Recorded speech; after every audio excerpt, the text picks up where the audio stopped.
Sorry, দেরি হলো একটু। শুরু করি আমরা। দেখো, সিনক্রোনাস কাউন্টার। তো শুনতে পাচ্ছ তো সবাই? ওকে। জি স্যার।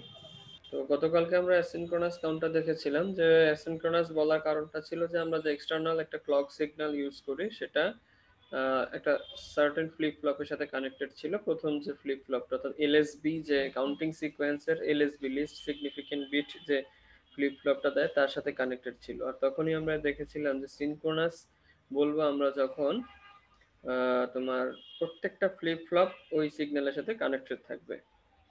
সেটা আমরা এখানে বলছি যে synchronous or parallel counters in which all of the flip flops are triggered simultaneously or in parallel by the clock input pulses। তো এটা যে কোনো ভাবে আসতে পারে, সিনক্রোনাস বলা থাকতে পারে বা প্যারালাল বলা থাকতে পারে। তো দেখো এই যে বেসিক যে ডিফারেন্সটা আছে, এই যে ক্লক যে সিগন্যালটা আছে এক্সটার্নাল ক্লক সিগন্যাল, সেটা দেখো এখন এই যে প্রত্যেকের সাথে তোমার কানেক্টেড। এই যে ক্লক এ ফ্লিপ ফ্লপ এর সাথে কানেক্টেড, বি এর সাথে কানেক্টেড, সি ডি প্রত্যেকটা ফ্লিপ ফ্লপের সাথে কানেক্টেড।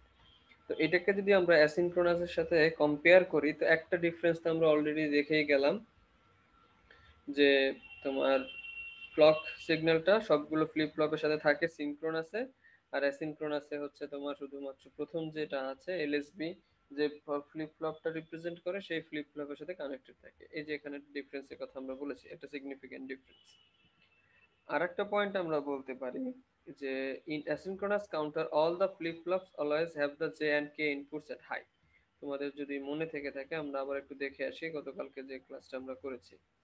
একেবারে শুরুতেই আমরা বলেছিলাম এই যে all J and K inputs assume to be one, তার মানে সবসময় এরা ওয়ানে থাকবে। আর এইখানে যে কাজটা আমরা করব সেটার প্রত্যেকটা ফ্লিপ ফ্লপই সবসময় এরা ওয়ানে থাকবে না, এইখানে একটু চেঞ্জ আসবে। সেই চেঞ্জটা কি? In asynchronous counter, all the flip flops always have the J and K inputs at high, যেটা আমরা আগে দেখেছি। বাট ইন সিনক্রোনাস এখন যেটা দেখবো, only flip flop A the LSB অর্থাৎ লিস্ট সিগনিফিক্যান্ট বি যেটা রিপ্রেজেন্ট করে সেইটা পার্মানেন্টলি হাইতে থাকবে। আর অন্যান্য ফ্লিপ ফ্লপ গুলোর যে জে কে ইনপুটস আছে সেগুলো তোমার কোনো না কোনো একটা কম্বিনেশন করে হচ্ছে আমরা নিয়ে আসবো এখানে। এই যে দেখো, জে আর কে প্রথম যে ফ্লিপ ফ্লপটা আছে একেবারে ডান পাশে এলএসবি যেটা রিপ্রেজেন্ট করে ফ্লিপ ফ্লপ এ, তো সেটা হচ্ছে তোমার মানে জে আর কে ইনপুটটা হচ্ছে পার্মানেন্টলি ওয়ান। আর অন্যগুলোতে সেকেন্ড যেটা আছে বি, তার ইনপুট হচ্ছে এ যে ফ্লিপ ফ্লপটা আছে তার আউটপুট। আবার বি এর পরে যে সি ফ্লিপ ফ্লপটা আছে তার ইনপুট হচ্ছে তার আগে যে ফ্লিপ ফ্লপ আছে বি, আর তার আগে আমাদের এখানে এটার ইনপুট হিসেবে কাজ করবে। দেখো এ বি এন্ড ওয়ান যেটা লেখা আছে সেটা হচ্ছে এ বি। এই এ বি এন্ড অপারেশনের যে রেজাল্ট এ বি সেটা হচ্ছে সি এর ইনপুট হিসেবে কাজ করতেছে। তারপরে এন্ড টু যেটা করতেছে দেখো এরপরে আর একটা এন্ড গেট আছে, সেটা হচ্ছে তোমার ইনপুট নিচ্ছে এ বি সি তিনটায়। তো তিনটায় যদি সে ইনপুট হিসেবে নেয় তার আউটপুট হচ্ছে এবিসি এর এন্ড যে রেজাল্ট এবিসি সেইটা হিসেবে কাজ করতেছে। এটা হচ্ছে একটা সিগনিফিকেন্ট ডিফারেন্স, এটা মাথায় রাখতে হবে। ঠিক আছে? তো আমরা যদি এখন এটার কাউন্টিং সিকোয়েন্সটা যদি দেখতে চাই, ধরো কাউন্টিং সিকোয়েন্সটা তাহলে কি হবে, আমরা যাতে চারটা ফ্লিপ ফ্লপ ইউজ করতেছি তাহলে কাউন্টিং হচ্ছে এমএসবি হচ্ছে ডি, তাহলে ডি সি বি এ, এই হচ্ছে আমাদের কাউন্টিং অর্ডার। তাহলে আমরা সেই কাউন্টটাকে বলবো হচ্ছে ডি সি বি এ। আর আমাদের যে কাউন্টিং যে শুরু হবে, ধরো শুরুতে আমরা ধরে নিলাম সবগুলো হচ্ছে তোমার 0 0-তে আছে before the input clock pulse. এখন after the clock pulse number 1, প্রথম ক্লক পালস আমরা যেহেতু বলেই নিছি যে ফ্লিপ ফ্লপ এ এর যে কে ইনপুট সবসময় ওয়ানে থাকবে, তাহলে ওয়ানে থাকলে কি করবে, সেটা যখন তার স্যাটিসফাইং ক্লক পালস পাবে সে টগল করবে। তাহলে ওয়ানে আছে সেটা টগল করে চলে যাবে হচ্ছে জিরোতে, বা জিরো থাকলে টগল করে চলে যাবে ওয়ানে। তাহলে আমরা ধরেছিলাম কি এখানে শুরুতে আছে সবগুলো জিরো, তাহলে পালস ওয়ানের পরে এই জিরোটা টগল করে আসবে ওয়ানে। এখন আমাদেরকে হবে যে ইনপুটটা যেটা পেলো এই সার্কিট, হ্যাঁ, যে অর্থাৎ তোমার এ যে ফ্লিপ ফ্লপটা আছে এই ফ্লিপ ফ্লপটা এটা তো জে কে ইনপুট নিচ্ছে, বাট বি যেটা নিচ্ছে সেটা হচ্ছে তোমার আগের যে স্টেটটা ছিল এ তার উপরে ডিপেন্ড করবে, আবার সি যেটা নিচ্ছে সেটা ডিপেন্ড করবে আগে এ বি এর কি অবস্থা ছিল তার উপরে। তাহলে এই ক্লক পালসের পরে এ ছিল 0, দেখো এখান থেকে আমরা দেখতে পারি এই ক্লক পালসের আগে কি ছিল, এ 0 ছিল, বি 0 ছিল, সি 0 ছিল। তাহলে এ যদি 0 হয়, এ যদি 0 হয় তাহলে বি এর যে ইনপুট হচ্ছে 0, কে ইনপুট হচ্ছে 0, 0 0 মানে হচ্ছে no change. J K flip ফ্লপের এটা হচ্ছে আমাদের যে ফাংশন টেবিল দেওয়া ছিল, তোমরা যদি পড়ে থাকো দেখে থাকার কথা, যদি 0 0 হয় তাহলে হচ্ছে নো চেঞ্জ, তাহলে এ 0 নো চেঞ্জ। এরপরে আসি সি ফ্লপ ফ্লপটা কি হবে, সি ফ্লপ ফ্লপটা ডিপেন্ড করতেছে কি এ বি এর উপরে। তাহলে আমরা এই যে এ বি যে অপারেশনটা আছে সেই এ বি অপারেশনটা লিখবো এ বি। তাহলে এ ছিল কত 0, বি ছিল 0, তাহলে এ বিও আসবে 0। তাহলে এটাও যদি 0 আসে, এই এ বিটা কানেক্টেড হচ্ছে তোমার সি এর জে কে দুইটা ইনপুট, তাহলে এটাও 0 0, তার মানে নো চেঞ্জ। সিমিলার ওয়েতে এ বি সি এর যে আউটপুটটা আসবে এন্ড টু যেটা দিবে, এই যে দেখো তোমার এ বি সি আসবে 0, এটাও আসবে নো চেঞ্জ, মানে ডি নো চেঞ্জ। তাহলে ডি সি আর বি এগুলোর কোনো চেঞ্জ হবে না, শুধু এটা টগল করলো। পরের স্টেজে আবার এই টগল করবে 1 থেকে 0 তে যাবে। এখন এই এই পালস আসার আগে এ এর ভ্যালু কত ছিল, 1 ছিল, বি এর ভ্যালু 0 ছিল, সি এর ভ্যালু 0 ছিল। তাহলে এ যদি 1 হয়, এবার দেখো বি এর ইনপুট তাহলে কি হয়ে যাবে, এ যদি 1 হয় বি এর ইনপুট কি হবে 1 1, তার মানে এটা এখন টগল করবে। এজন্য আমরা এখানে বলছি যে বি টগলস। বাট আমাদের যেহেতু এ 1 আর বি 0, তাহলে A B is equal to কি হবে 0 হবে, এন্ড অপারেশন 0। তাহলে এ বি যদি 0 হয় তাহলে এ বি যদি 0 হয়, সি ফ্লিপ ফ্লপের যে কে দুটাই হচ্ছে 0 0, তাহলে 0 0 মানে হচ্ছে নো চেঞ্জ। সিমিলার ওয়েতে এ বি সি এটারও এন্ড প্রোডাক্ট আসবে 0, তাহলে ডি এরও আসবে নো চেঞ্জ। এর পরের পালসে আবার যা একইভাবে জাস্ট শুধু আমাদের হিসাবগুলো আগাইলে চলবে। আবার এটা টগল করে 1 এ আসবে, এর আগে এ ছিল 0, এ যদি 0 হয় তাহলে কোনোটাই চেঞ্জ হবে না, বোঝাই যাচ্ছে প্রথমটা সরাসরি এ, তারপর একটা এ বি এর এন্ড প্রোডাক্ট, তারপর একটা এ বি সি এর এন্ড প্রোডাক্ট, তাহলে একটা 0 হয়ে গেলে আর বাকিগুলো দরকার নেই, বাকি সবগুলো নো চেঞ্জ। এরপরে আবার স্যার, হ্যাঁ বলো। স্যার একটু বুঝি নাই ভালো করে। কোনটা বুঝো নাই বলো, কাউন্টিংটা বুঝতে পারতেছো না? জি স্যার। তুমি শুধু খেয়াল করবা যে তোমার যে পালসটা আসছে, সেই পালসটা যখন আসছে ঠিক তার আগ মুহূর্তে যে ইনপুটটা ছিল সেই ইনপুটটাকে কনসিডার করতেছে, তার ইনপুট কি ছিল। তাহলে তার ইনপুটটা কোত্থেকে আসবে, এই 3 নম্বর পালস আসার আগে এই যে বি সি ডি, এই যে ফ্লিপ ফ্লপ গুলো আছে, এই যে B C D, B C D flip flop গুলো যা আছে সেটা কি ইনপুট পাবে কোত্থেকে, এ থেকে। এখন পালসটা আসার আগে এর ভ্যালু কত ছিল, 1 ছিল নাকি 0 ছিল, যদি 1 হয় তাহলে জে কে কি হবে 1 1, তাহলে এটা টগল করবে। আর যদি 0 হয় তাহলে এটা টগল করবে না। এখন মনে করো তার ঠিক সেই সময় সি এর ইনপুট কি, এ আর বি এর প্রোডাক্ট, তাহলে এ যদি 1 হয় আর বি যদি 0 হয় তাহলে প্রোডাক্ট কি হয়ে যাবে 0, তাহলে 0 0 হলে সেটাও তখন আর টগল করবে না। জাস্ট অপারেশনটা খেয়াল রাখবা, বি ডিপেন্ড করে সরাসরি এ এর উপরে, এ যদি 1 হয় বি টগল করবে, আর এ যদি 0 হয় বি টগল করবে না, নো চেঞ্জ। সি যদি এ বি প্রোডাক্টটা যদি 1 হয় তাহলে শুধুমাত্র সি এর ইনপুটে 1 1 পাবো, তখন টগল করবে। আবার ডি এ বি সি এই যে প্রোডাক্টটা সেটা যদি 1 হয় তখনই শুধুমাত্র টগল করবে, কারণ এ বি সি হচ্ছে তোমার জে আর কে এর সাথে কানেক্টেড, তাহলে এ বি সি এর রেজাল্ট যখন 1 তখন জে পাবা 1, কে পাবা 1, তো দুইটা 1 মানে হচ্ছে টগল। তো সেটাই তো আমরা এখানে ফলো করার চেষ্টা করতেছি, আগে বের করে নিচ্ছি। এখানে আমি একবার ডিটেইলস লিখে দিচ্ছি যাতে একটু বুঝতে সুবিধা হয় আর কি, যে এর আগে পালসটা আসার আগ মুহূর্তে এ বি সি কত ছিল সেটা লিখলাম, এই যে আগের ভ্যালুটাই। দেখো এখানে যেটা লিখছি এ ওয়ান কোত্থেকে পাইছি, এই যে এখান থেকে, বি জিরো, সি জিরো। তাহলে এ যদি 1 হয় তাহলে কি বললাম, এ 1, এ 1 মানে এখন বি এর ইনপুট দুটা কত, তাহলে 1 1 না, তাহলে টগল করবে। টগল করে এখন বি চেঞ্জ হয়ে যাবে, বি আগের বার কত ছিল 0 ছিল, এখন এই যে বি 1 হয়ে গেছে। বাট এ বি প্রোডাক্টটা কি হয়ে যাচ্ছে দেখো, এ 1 বি তো 0, তাহলে এ বি এর এন্ড প্রোডাক্ট নিলে কি আসবে 0।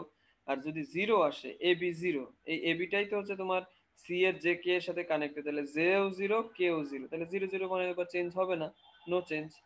ঠিক সিমিলার ওয়েতে এবিসি যেহেতু বি 0 আছে, তাহলে ডেফিনেটলি তোমার এবিসি 0ই আসবে যেহেতু এন্ড অপারেশন। তাহলে এবিসি যদি 0 হয় তাহলে ডি যে ফ্লিপ ফ্লপটা আছে তার যে জে ইনপুট আর কে ইনপুট এই দুটাও কি হবে 0 0, 0 0 মানে হচ্ছে নো চেঞ্জ, সেটাই আমরা এখানে লিখছি নো চেঞ্জ।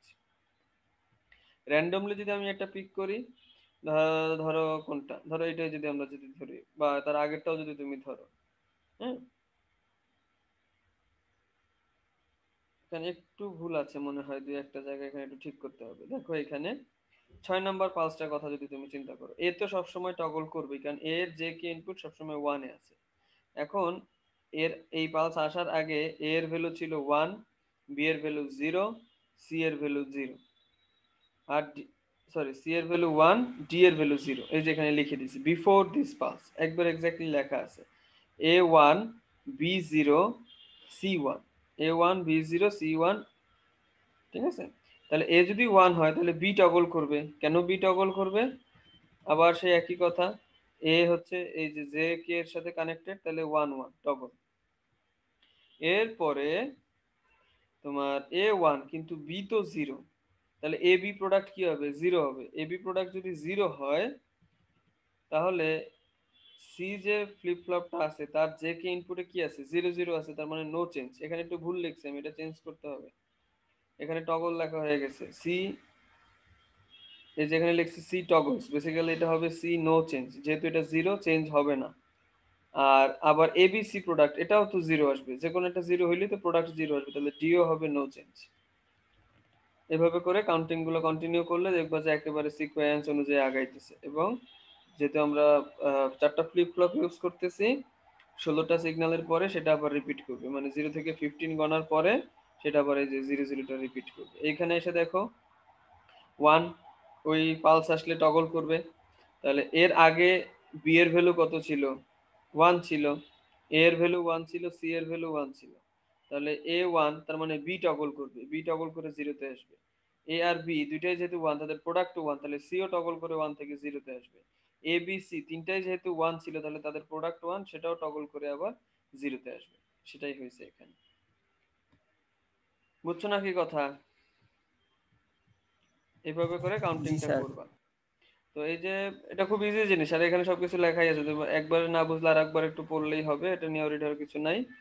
এইটাই হচ্ছে তোমার, আমি এখানে আবার যে জিনিসটা আমরা দেখুন ধরে আলোচনা করলাম, this is the circuit operation, কিভাবে কাউন্টিং সিকোয়েন্সটা আসবে, সেটাই তোমার আবার এইখানে বিস্তারিত বলে দেওয়া আছে। পড়বা এখান থেকে, আমি যতক্ষণ যা ডিসকাস করলাম সেটাই এখানে লেখা। ওই যে ওই কথাগুলোই লেখা আছে, কখন চেঞ্জ হইতে পারবে।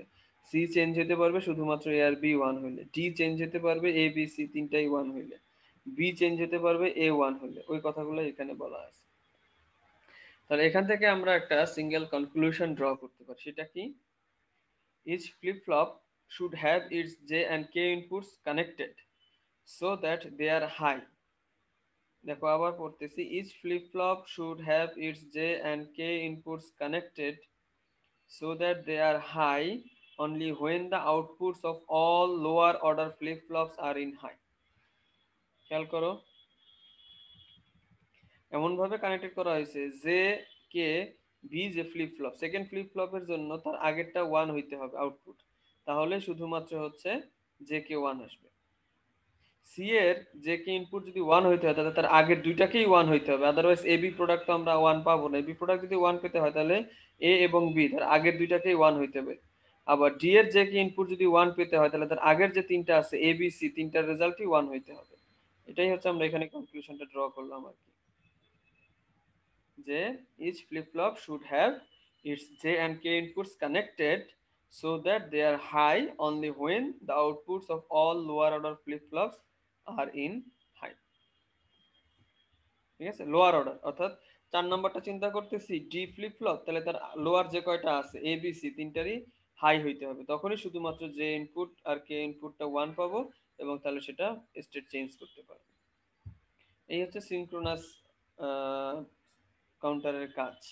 এখন সিনক্রোনাস কাউন্টারের অ্যাডভান্টেজটা কি? আমরা যদি এখানে সার্কিটটা অ্যানালাইসিস করি, বা আমরা যে বেসিক ডিফারেন্সটা দেখছি অ্যাসিনক্রোনাসের সাথে, অ্যাসিনক্রোনাসের সাথে ডিফারেন্সটা কি ছিল? যে অ্যাসিনক্রোনাস কাউন্টারে ক্লক পালসটা শুধুমাত্র প্রথম সিগন্যালটা দেওয়া থাকতো, মানে প্রথম ফ্লিপ ফ্লপটার সাথে সিগন্যালটা কানেক্ট হয়ে থাকতো, তাহলে প্রথম ফ্লিপ ফ্লপ একটু রেসপন্স করতে একটু সময় নিত, ওই ক্লক পালসের দেওয়ার সাথে সাথে সেটা রেসপন্স করতো না। কথা মানে ফর এক্সাম্পল যে 50 ন্যানোসেকেন্ড ডিলে হইতো, তার উপরে বেসিস করে বিটা চেঞ্জ হইতো, তখন কি হইতো? আবার 50 ন্যানোসেকেন্ড ফেরিত। এভাবে করে তুমি যতগুলা ফ্লিপ ফ্লপ অ্যাড করতা, তোমার ডিলের পরিমাণটা আস্তে আস্তে অ্যাড হইতে থাকতো। এটা হচ্ছে তোমার ক্লক সিগন্যালটা শুধুমাত্র প্রথমটার সাথে দেওয়ার কারণে। আর এখন প্রত্যেকটার সাথে কানেক্টেড থাকার কারণে কি হইলো, যে ক্লকের থেকে যে ডিলে সেটা শুধুমাত্র ওই সিঙ্গেল, যদি 50 ন্যানো সেকেন্ড ডিলে হয় রেসপন্স করতে, এ এরও 50 ন্যানো সেকেন্ড, বি এরও 50 ন্যানো সেকেন্ড, সি এরও 50 ন্যানো সেকেন্ড, বাট সেই ডিলেটা কিন্তু অ্যাট এ টাইম, এমন না যে একটার পরে আর একটা, একটার পরে আর একটা, তাহলে কিন্তু অ্যাড হইতো। ডিলেটা হচ্ছে অ্যাট এ টাইম, ওভারঅল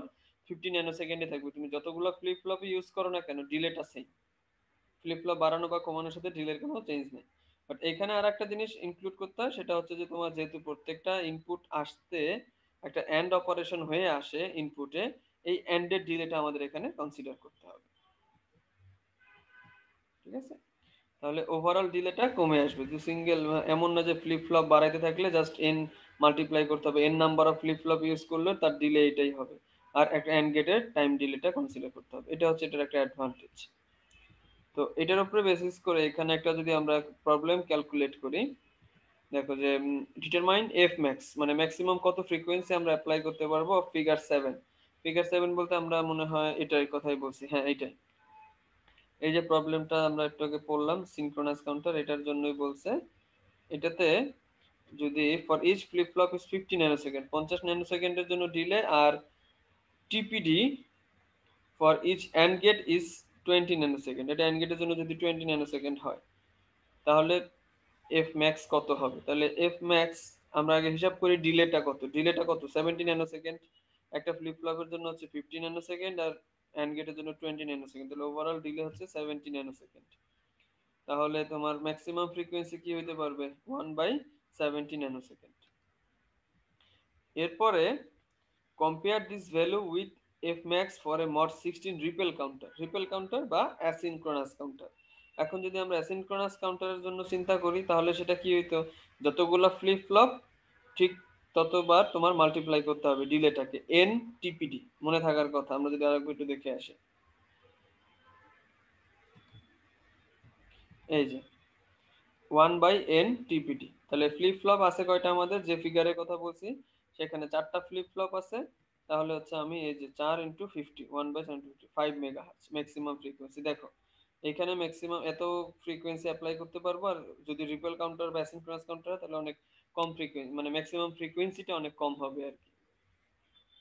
এরপরে বি নাম্বার যে প্রবলেমটা আছে, what must be done to convert this counter to mod 32। তো এটাকে যদি আমাদের মড 32 করতে হয় তো খুব সিম্পল, যেহেতু 4টা ফ্লিপ ফ্লপ আছে, এটা আছে এখন হচ্ছে মড 16, তাহলে মড 32 করতে হলে আর একটা ফ্লিপ ফ্লপ বাড়াইতে হবে, কারণ 2 টু দি পাওয়ার 5 হচ্ছে 32, এটা হয়ে যাবে হচ্ছে তোমার মড 16, সরি মড 32। ঠিক আছে, আর যে কাজটা করতে হয় দেখো যে মড 32 তো হবেই, এবং আমরা কি করি যে প্রত্যেকটার ইনপুট, প্রত্যেকটা একটা ফ্লিপ ফ্লপ প্রথমটা বাদে পরে যে কোনো ফ্লিপ ফ্লপের ইনপুট হচ্ছে তার আগের গুলার এন্ড প্রোডাক্ট। ঠিক আছে, তাহলে আমরা যদি মড 30 করি তাহলে লাস্টে আর একটা কি হবে, এ বি সি ডি তো আমাদের ছিলই, এখন লাগবে হচ্ছে আমাদের একটা নতুন লাগবে ধরো ই। তাহলে ই এর ইনপুট কিভাবে আসবে, যে কি ইনপুট কোথা থেকে আসবে, এ বি সি ডি চারটার এন্ড প্রোডাক্ট, একটা 4 ইনপুট এন্ড গেট লাগবে, সেই কথাটা আমাদের এখানে বলতে হবে। Determine F max for mod 32 parallel counter, আমরা যে মড 32 যেটা করলাম তার জন্য এফ ম্যাক্সটা বের করতে হবে, কি বলছে প্যারালাল। এখন দেখো একটু আগে তো আমরা পড়ে আসছি যে যতই ফ্লিপ ফ্লপ বাড়াই কমাই আমাদের কিন্তু এই যে তোমার টাইম ডিলেটা চেঞ্জ হচ্ছে না, তাহলে ম্যাক্সিমাম ফ্রিকোয়েন্সিটাও চেঞ্জ হবে না, যেটা আছে সেটাই থাকবে, একই পরিমাণ ডিলে। এটা গেল হচ্ছে আর কি সিনক্রোনাস কাউন্টার। এখন আমরা তো দেখে আসছি যে 4টা ফ্লিপ ফ্লপ যদি ইউজ করি, বা আমি ইন জেনারেল বলি N number of flip flop use করলে আমরা যে কাউন্টার পাই সেটা হচ্ছে 2 to the power n mod counter, অর্থাৎ 4টা ইউজ করলে 16টা, 3টা দিলে 8টা, 5টা দিলে 32 মড, মানে মড 32 মড 16 মানে হচ্ছে mod 2 to the power n। But এটা হচ্ছে কিন্তু ম্যাক্সিমাম, আমি যদি 4টা ফ্লিপ ফ্লপ ইউজ করি আমি মড 16 ম্যাক্সিমাম করতে পারবো, মড 17 ওটা দিয়ে করতে পারবো না। আবার 5টা ইউজ করলে মড 32 ম্যাক্সিমাম করতে পারবো, কিন্তু 33 করতে পারবো না। বাট এইটা পসিবল, আমি 4টা ইউজ করে 16 পর্যন্ত আমি কাউন্ট করব না, তার আগে আমি কাউন্টিং শেষ করব, এইটা করা পসিবল। অর্থাৎ ম্যাক্সিমাম বা তার নিচে করা পসিবল, আর স্বাভাবিক ম্যাক্সিমামের উপরে বলতে তার কিছু হয় না। কিন্তু আমি চাইলে 2 টু দি পাওয়ার n, সেটা হচ্ছে ম্যাক্সিমাম ভ্যালু, আমি চাইলে এর নিচেও কাউন্টার ফর্ম করতে পারবো। সেটাই আমাদের এই টপিকস হচ্ছে এখন, counters with mod numbers less than 2 to the power n। তো দেখো একটা এখানে ইন জেনারেল আমরা যদি এটা দেখি, 3টা ফ্লিপ ফ্লপ ইউজ করছি, তাহলে এটা কত মড হওয়ার কথা? মড 8 কাউন্টার হওয়ার কথা। তাহলে মড 8 কাউন্টার যদি হয় তাহলে এটা 0 থেকে ডেসিমাল 0 থেকে 7 পর্যন্ত কাউন্ট করতে পারবে। আমরা এখন যে কাজটা করব, এখানে এক্সট্রা অ্যাড করতেছি এই পার্টটুকু, একটা ন্যান্ড গেট বিআরসি, এটা কানেক্ট করতেছি কিসের সাথে? প্রত্যেকটা ফ্লিপ ফ্লপের দেখো এই যে অ্যাসিনক্রোনাস যে ইনপুট আমরা ইউজ করতাম ক্লিয়ার, আগের চ্যাপ্টারে আমরা পড়েছি ক্লিয়ারের সাথে, এই ক্লিয়ার আর প্রিসেটও আমরা চাইলে অ্যাড করতে পারতাম প্রয়োজন অনুযায়ী, আমাদের এখানে প্রয়োজন নাই। এদের কাজ হচ্ছে, ক্লিয়ারের কাজ হচ্ছে যে সে যখন তার স্যাটিসফ্যাক্টরি পালস পাবে, জে এর ভ্যালু, কে এর ভ্যালু বা ক্লক এর ভ্যালু, এগুলো সে আর কনসিডার করবে না, সরাসরি ফ্লিপ ফ্লপটাকে জিরোতে নিয়ে যাবে, ফোর্সফুলি জিরোতে নিয়ে যাবে। আর আরেকটা ছিল হচ্ছে প্রিসেট, সেটা যদি আমাদের কাজে লাগতো আমরা এখানে ইউজ করতাম, সেটা হচ্ছে তোমার ফোর্সফুলি সেট করে দিবে, মানে 1 করে দিবে, জে কে বা ক্লক এগুলা সে কনসিডার করবে না, ঠিক আছে? অর্থাৎ ক্লক অপারেশনটাই তখন আর কনসিডার হবে না। তো ক্লিয়ারের কাজ হচ্ছে ফোর্সফুলি ক্লিয়ার করে দেওয়া, জে এর ভ্যালু কত, কে এর ভ্যালু কত, ক্লক কত, সেগুলো সে আর কোনো কিছু কনসিডার করবে না। তো এই যে বি আর সি, এই যে দুইটা ইনপুট, সরি মানে যে ফ্লিপ ফ্লপের যে দুইটা আউটপুট, সেটাকে একটা ন্যান্ড গেটের মধ্যে দিয়ে নিয়ে এসে আমরা হচ্ছে ক্লিয়ারের সাথে দিয়ে দিলাম। আর ক্লিয়ার যে ইনপুটটা আছে তার আগে কি আছে? বাবল, তার মানে হচ্ছে এনজিটি তে কাজ করে, নেগেটিভ গোয়িং ট্রানজিশন, এখানে কাজ করবে। তার মানে হচ্ছে আমার লাগবে হচ্ছে এখানে জিরো, জিরো পাইলেই হচ্ছে শুধুমাত্র এটা অ্যাক্টিভ হবে, অ্যাক্টিভ লো, এগুলাকে আমরা বলি হচ্ছে অ্যাক্টিভ লো। আর যদি 1 হয় তাহলে সেটা ইনঅ্যাক্টিভ থাকবে। এখন ফোর্সফুলি যদি ক্লিয়ার করতে হয় তাহলে এখানে আমার লাগবে হচ্ছে অ্যাক্টিভ লো, তার মানে হচ্ছে জিরো। তাহলে জিরো কখন আসবে? ন্যান্ড গেটের আউটপুট জিরো আসবে যখন বোথ ইনপুটস আর 1, বি আর সি দুইটাই যদি 1 হয় তাহলে ন্যান্ডের আউটপুট আসবে হচ্ছে জিরো। আর এটা যদি জিরো হয়ে যায় তার মানে ক্লিয়ার গুলো অ্যাক্টিভ হয়ে যাবে, আর ক্লিয়ার অ্যাক্টিভ হয়ে গেলেই ফোর্সফুলি সেটাকে রিসেট করে বা ক্লিয়ার করে জিরোতে নিয়ে আসবে। তো without the NAND get the counter is mod 8 in general. আমরা যদি এই ন্যান্ড গেটটা বাদে চিন্তা করি, এই যে ন্যান্ড গেট এটা বাদে যদি চিন্তা করি, তাহলে ইন জেনারেল এটা একটা mod 8 counter that will count in the sequence from 000 to 111. However, the presence of the NAND gate will alter this sequence. কিভাবে অল্টার করে? এই যে কথাগুলো আমি বললাম সেখানে এগুলো বলা আছে যে বিআরসি, যেহেতু ন্যান্ড গেটের ইনপুট হচ্ছে বিসি, বিআরসি যদি 1 হয় তখন সেটার আউটপুট আসবে জিরো। আউটপুট জিরো মানে হচ্ছে ক্লিয়ার গুলো অ্যাক্টিভ হয়ে যাবে, যেহেতু এরা অ্যাক্টিভ লো। আর এরা অ্যাক্টিভ হয়ে যাওয়া মানে হচ্ছে ফোর্সফুলি পুরো সবগুলো ফ্লিপ ফ্লপের স্টেটকে নিয়ে আসবে সে জিরোতে, কি আছে না আছে যে কে বা ক্লকের ভ্যালু, তখন আর সে কোনো কিছু কনসিডার করবে না, ফোর্সফুলি এ বি সি প্রত্যেকটা আউটপুটকে সে জিরো করে ফেলবে। তাহলে একটা কাউন্ট যদি আসে এরকম, ধরো এই যে আমরা কাউন্ট করে আসতেছি, সুন্দর সে কাউন্ট করতেছে সিকোয়েন্স অনুযায়ী, পালস আসতেছে, ক্লক পালস কাউন্ট করতেছে, যখনই এই কাউন্টটা চলে আসবে দেখো এই যে 110 কাউন্টিং সিকোয়েন্স তো আমরা নিশ্চয়ই জানি সিবিএ, যেহেতু আমরা বাম পাশ থেকে কাউন্টিং শুরু করি, এমএসবি হচ্ছে সি বি তারপরে হচ্ছে এ এলএসবি, তাহলে সিবিএ এই কাউন্টটা যখন চলে আসবে, কাউন্টিং করতেছি সিকোয়েন্স অনুযায়ী আস্তে আস্তে, ঠিক আছে, যখনই 110 হয়ে যাবে তখন বি আর সি দুইটাই হয়ে গেল কি 1, দুইটাই যদি 1 হয়ে যায় তখন ন্যান্ডের আউটপুট হয়ে যাবে জিরো, জিরো হয়ে গেলে ক্লিয়ার অ্যাক্টিভ হয়ে যাবে, সে ফোর্স করলে প্রত্যেকটা ফ্লিপ ফ্লপকে স্টেট জিরোতে নিয়ে আসবে।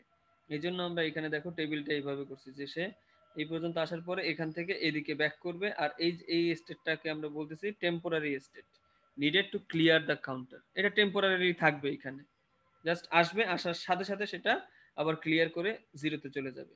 এখন এটা তো হিসাব অনুযায়ী আরো যাওয়ার কথা ছিল, আমরা কত পর্যন্ত কাউন্ট করেছি? 0 1 2 3 4 5, 5 পর্যন্ত, 6 টেম্পোরারি, জাস্ট ন্যানো সেকেন্ড অর্ডারে সেটা এক্সিস্ট করে। তাহলে বেসিক্যালি আমরা 5 পর্যন্ত কাউন্ট করতেছি, তারপরে আবার সেটাকে আমরা নিয়ে যাচ্ছি। তাহলে কয়টা কাউন্ট হইলো আমাদের? একটা, দুইটা, তিনটা, চারটা, পাঁচটা, ছয়টা। তাহলে এটা কিন্তু মড 6 হয়ে গেল, মড 8 কিন্তু আর থাকলো না। এখানে ওয়েব ফ্রম দিয়ে দেখানো হয়েছে, ওই যে দেখবা তোমার কিভাবে ক্লক পালসের সাথে সাথে প্রত্যেকটা চেঞ্জ হয়, এটা আমরা আগের দিনে অ্যানালাইসিস করেছি। এই যে দেখো, এইটা মানে হচ্ছে খুব শার্পলি, মানে এক্সিস্ট করছে খুব অল্প সময়ের জন্য, এটা বোঝানো হয়েছে আর কি এখানে। আর যদি আমরা স্টেট ট্রানজিশন ডায়াগ্রাম দিয়ে দেখি, এই যে কাউন্টিং ঠিক আছে ঠিক আছে 101 পর্যন্ত আসছে, এখানে দেখো ডট ডট ডট দিয়ে বুঝাইছে টেম্পোরারি স্টেট। যখনই 110 বিআরসি 11, তার মানে ন্যান্ড প্রোডাক্ট জিরো, জিরো মানে ক্লিয়ার অ্যাক্টিভ, সে ফোর্সফুলি সবগুলো ফ্লিপ ফ্লপের স্টেটকে জিরোতে নিয়ে যাবে, মানে হচ্ছে 000 তে চলে আসবে। তো এই স্টেটটা এতটাই শর্ট টাইম এক্সিস্ট করে বলেই দিছে টেম্পোরারি স্টেট। চাইলে আমরা ডাইরেক্ট এখান থেকে সলিড অ্যারো দিয়ে দেখাইতে পারি বা ডটেড অ্যারো দিয়ে দেখাইলে জাস্ট বোঝানোর জন্য যেটা একটা টেম্পোরারি স্টেট। আর এই যেটা দেখানো হয়েছে এটা দেখো আগে কোনো কিছু নাই, আগে কোনো কিছু নাই মানে এ কোনো জায়গা থেকে আসে নাই। কিন্তু কথা হচ্ছে যে ফ্লিপ ফ্লপ বা এই যে কাউন্টার যখন কাজ করানো শুরু করবো সে র্যান্ডমলি যে কোনো স্টেট থেকে কাজ শুরু করতে পারে। কোনো কারণে যদি সে 1 1 1 এই স্টেট থেকেও কাজ শুরু করে তাকেও সে সাথে সাথে খুবই কম সময়ের ব্যবধানে 0 0 তে নিয়ে আসবে, কারণ তখনও বিসি 1 থাকবে। এভাবে করে আমরা আমাদের প্রয়োজন অনুযায়ী মড মানে মড নাম্বার কিন্তু ফিক্সড করে ফেলতে পারি। এটা হচ্ছে মড 6 কাউন্টার হওয়ার কথা ছিল তিনটা ফ্লিপ ফ্লপ দিয়া মড 8। এইটা হচ্ছে ম্যাক্সিমাম, বাট তার নিচে চাইলে আমরা করতেই পারি। ঠিক আছে, তো এরপরে আমরা যেটা দেখবো সেটা হচ্ছে স্যার ডিকেট। হ্যাঁ বলো। স্যার এই কাউন্টার কি কাজে ব্যবহার করা হয়, কি করা হয় এটা? এই নামই তো কাউন্টার, কি কাজে ব্যবহার করা হয় মানে? ক্যালকুলেটরে এইগুলো দেওয়া হয়? তোমার আইসি চিপ টিপ যা তৈরি করে কম্পিউটার ক্যালকুলেটর এগুলোতে কাউন্টার, সেখান থেকে রেজিস্টার, এগুলো করে করেই তো সবকিছু তৈরি করতে হয়।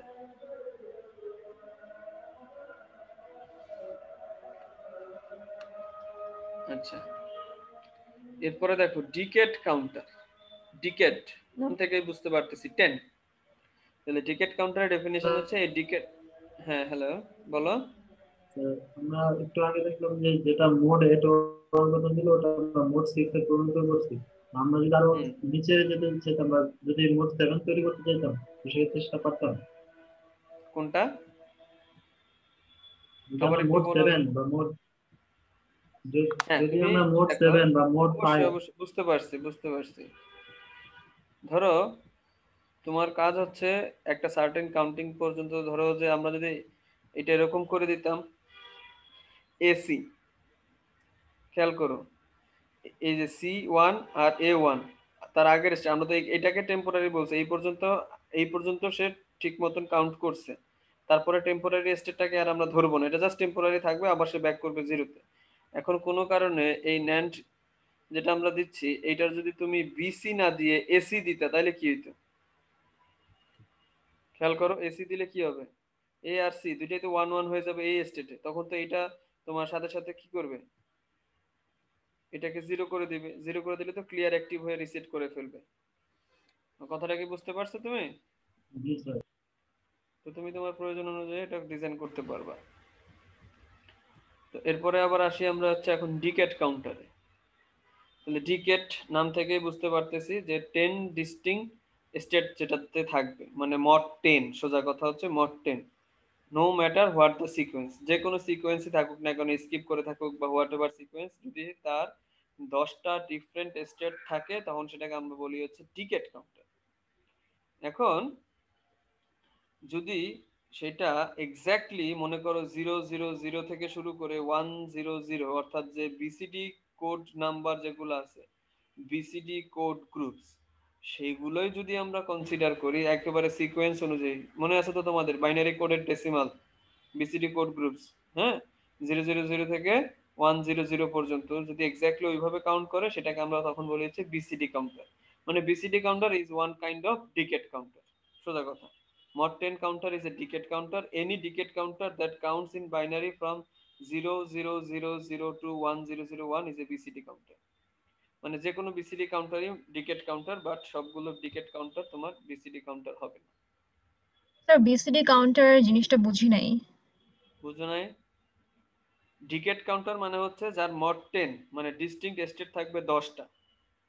এখন সেই 10টা যে কোনো স্টেট হইতে পারে, যে কোনো নাম্বার হইতে পারে, নাম্বার সিকোয়েন্স যে কোনো রকম হইতে পারে, স্কিপ করে করে হতে পারে, র্যান্ডম যে কোনো তুমি জি স্যার সিলেক্ট করতে বুঝতে পারো। পারছি। আর বিসিডি বলবো প্রিসাইসলি যখন সে শুধুমাত্র বিসিডি কোড গ্রুপের যে নাম্বারগুলো আছে সেইগুলোকে কাউন্ট করবে, তখন আমরা সেটাকে বিসিডি বলবো। তাহলে এবার আসো আমরা একটা বিসিডি কাউন্টার কিভাবে ডিজাইন করতে পারি দেখি। তো আমাদের counting sequence BCD code group কয়টা? 10টা, 0 থেকে 9 পর্যন্ত। তাহলে তিনটা ফ্লিপ ফ্লপ ইউজ করলে তো ম্যাক্সিমাম পাবো আমি 8, আর চারটা ইউজ করলে পাবো 16। ম্যাক্সিমামের বাইরে তো আমি যেতে পারবো না, যেহেতু আমার লাগবে 10টা, তাহলে অবশ্যই আমার চারটা ফ্লিপ ফ্লপ ইউজ করতে হবে, সেখান থেকে আমি 6টা কাউন্ট রাখবো না। ঠিক আছে, তাহলে আমি কাউন্ট করতে চাই কত পর্যন্ত, বিসিডি কোড গ্রুপ শুরু হয় 000 থেকে 1001 পর্যন্ত, এই পর্যন্ত আমি কাউন্ট করতে চাই 1001 মানে 9 ডেসিমাল 9 পর্যন্ত। তাহলে এই যে দেখো এখানে বলছে আপ টু কাউন্ট অফ 1001, তার মানে এর বেশি যদি হয়ে যায় তাহলে আমাকে কি করতে হবে, একটু আগে আমি যে লেস দ্যান 2n, এই যে এটা যে আমরা পড়ে আসছি ম্যাক্সিমামের নিচে আমরা যে মড নাম্বার করতে পারি, যে পর্যন্ত চাই সেই পর্যন্ত ঠিক থাকবে, তারপরের আমি এরপরে আর যখন চাবো না তখন সেটাকে টেম্পোরারি স্টেটে গিয়ে সেটা সাথে সাথে কি করবে, রিসেট করবে। তাই তো হওয়ার কথা। তাহলে আমাদের টার্গেট হচ্ছে 1001 পর্যন্ত কাউন্ট করা, এর বেশি হয়ে গেলেই সেটা রিসেট করবে। তাহলে এর পরের কাউন্টিংটা কত, সিকোয়েন্স 1010, এর পরেরটা হচ্ছে এটা 1010, এইটা হচ্ছে তাহলে আমাদের টেম্পোরারি স্টেট। এইখানে যখন আসবে সাথে সাথে কি করতে হবে, সেটাকে রিসেট করতে হবে। কথাটা কি ধরতে পারতেছো তোমরা? হ্যালো, জি স্যার। জি স্যার। ওকে, দেখো খেয়াল করো, এটা যেহেতু আমার টার্গেট, এটা এই পর্যন্ত হচ্ছে আমি কাউন্ট করব, তার মানে কি এটা ঠিক থাকবে এই পর্যন্ত, এরপরে এইটা যখন আসবে তখন রিসেট করতে হবে।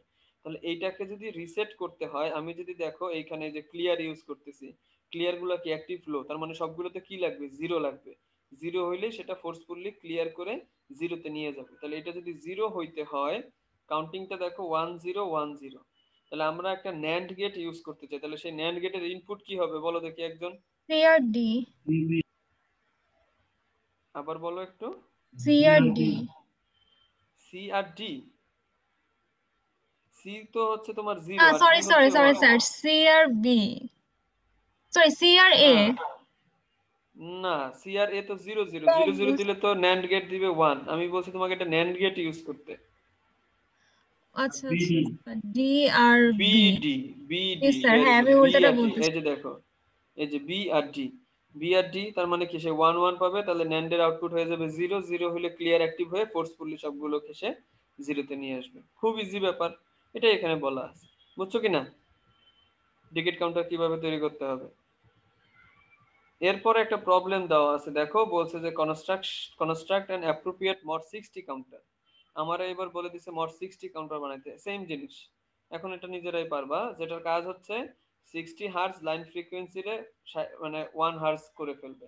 তাহলে আমরা তো জানি যে কাউন্টারগুলো তো কাউন্টিং তো দেয়, তার সাথে সাথে কি করে, প্রত্যেকটা স্টেপে কি করে, ফ্রিকোয়েন্সিটা ডিভাইড করে না, কালকে পড়ছি না ফ্রিকোয়েন্সি ডিভিশন, যে তোমার কতটুকু ফ্রিকোয়েন্সি ডিভাইড করতে পারে, 1/মড নাম্বার। একটু দেখে আসি।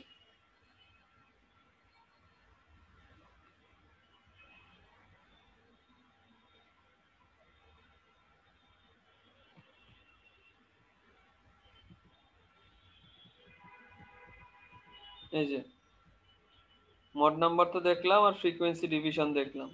যতগুলো ফ্রিকোয়েন্সি ডিভিশনটা হয় কি করে, এই যে 1/2n লাস্টেরটার ফ্রিকোয়েন্সি, একেবারে লাস্টের যে ফ্লিপ ফ্লপ তার ফ্রিকোয়েন্সি আউটপুট ফ্রিকোয়েন্সি হবে 1/2n। আর 2n কি মড নাম্বার, তার মানে হচ্ছে তোমার যতগুলো ফ্লিপ ফ্লপ হবে তার 2n অর্ডারে, মানে n number of flip flop হইলে লাস্টেরটার ফ্রিকোয়েন্সি হবে হচ্ছে 1/2n। তাহলে আমাদের এখানে কাজ হচ্ছে তোমাকে 60 হার্জ লাইন ফ্রিকোয়েন্সি দিয়ে দিছে, সেটাকে তোমার 1 হার্জে নিয়ে আসতে বলছে। তাহলে ডেফিনেটলি মোট 60 কাউন্টারই আমাদের লাগবে। সেটাও অবশ্য বলে দিছে যে 60 কাউন্টার যেহেতু 60 ভাগ করে, এটা 60 ভাগের 1 ভাগ করতে হবে আমাদেরকে। 4টা ফ্লিপ ফ্লপ ইউজ করলে ফ্রিকোয়েন্সিটাকে 16 ভাগ করে, 5টা ইউজ করলে 32 ভাগ করে, 6টা ইউজ করলে 64 ভাগ করে, এইভাবে করে আমাদের এখন 60 ভাগ করতে হবে। তাহলে আমাদের ফ্লিপ ফ্লপ কয়টা লাগবে, যেহেতু মোট 60, ফাইভ ফ্লিপ ফ্লপ যদি আমরা কনসিডার করি তাহলে ম্যাক্সিমাম 32 পাবো, তাহলে আমাদের লাভ নেই, আমাদের লাগবে 6 ফ্লিপ ফ্লপ, ম্যাক্সিমাম 64। এখন যেহেতু আমি মোট 60 চাচ্ছি, আমি কাউন্ট করতে যাচ্ছি 000 থেকে শুরু করে, এই যে 6 ডিজিট দেখো, 6টা ফ্লিপ ফ্লপ, 6টা ডিজিট, এখান থেকে 59 পর্যন্ত, ওভারঅল 60 কাউন্ট, 60 ডিফারেন্ট স্টেটস। এখন এই স্টেটে আসার পরে কি করতে হবে একজন বলো এখন, এর পরের স্টেটে যখন যাবে তখনই কি করতে হবে, সেটাকে রিসেট করতে হবে, ক্লিয়ার করতে হবে ফোর্সফুলি।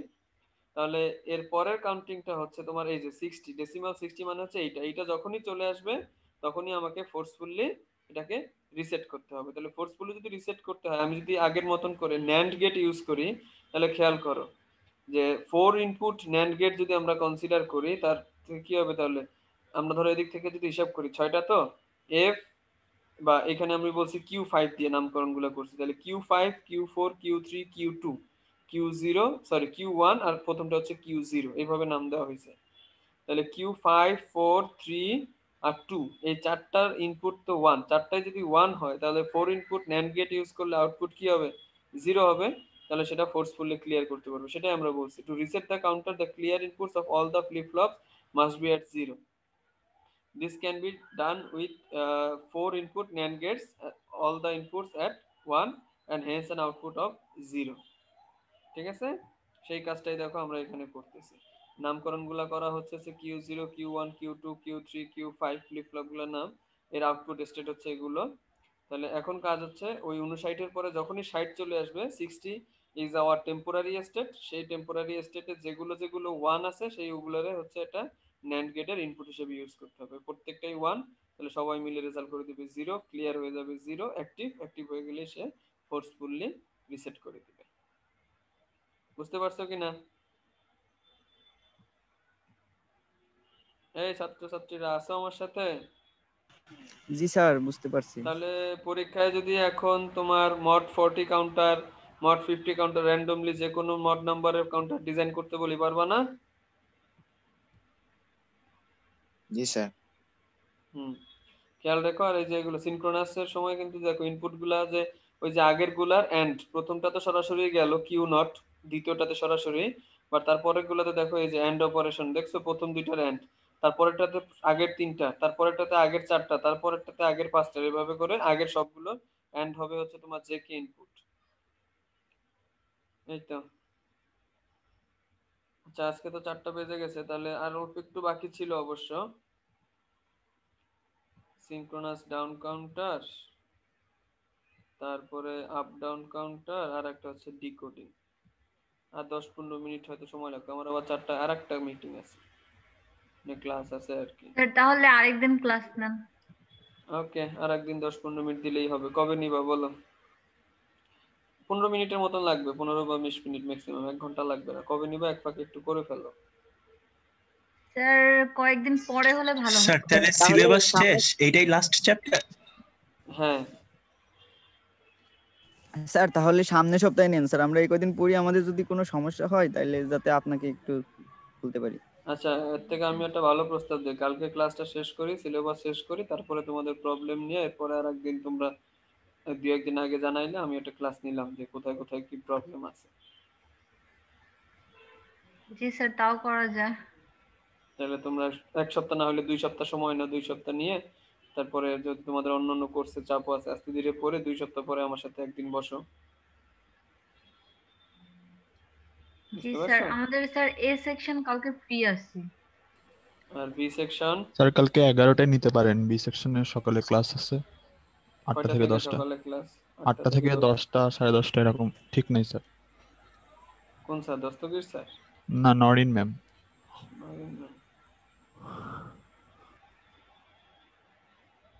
ঠিক আছে, তাহলে কালকে 11টায় দাও, আমার 15 মিনিটের মতন লাগবে আর কি। স্যার আমাদের কি অনলাইনে স্যার কোনো এক্সাম হওয়ার পসিবিলিটিস আছে? এখনো এই ব্যাপারে বিশ্ববিদ্যালয় সিন্ডিকেট থেকে কোনো সিদ্ধান্ত আমাদের জানানো হয়নি। First year, second year, third ইয়ারে আমরা কি করব আমরা এখনো জানি না। বিশ্ববিদ্যালয় যা সিদ্ধান্ত দিবে সেটাই আমরা ফলো করব আর কি। তো এখন পর্যন্ত এই ধরনের কোনো কিছু আসে নাই। স্যার হুম স্যার এই পিডিএফটা একটু আমাদেরকে দিয়ে দিয়েন স্যার। স্যার এই পিডিএফ গুলো দিয়ে দিবেন আপনি এই উইকের মধ্যে? অবশ্যই, কালকে ক্লাস শেষ করে কালকেই দিয়ে দিব।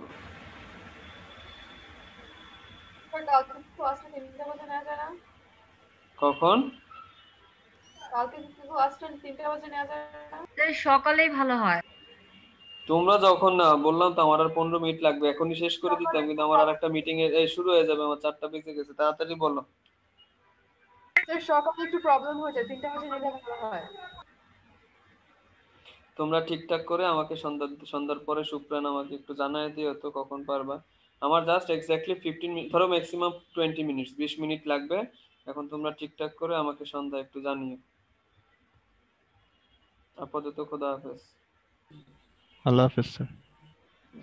স্যার ওয়ালাইকুম আসসালাম।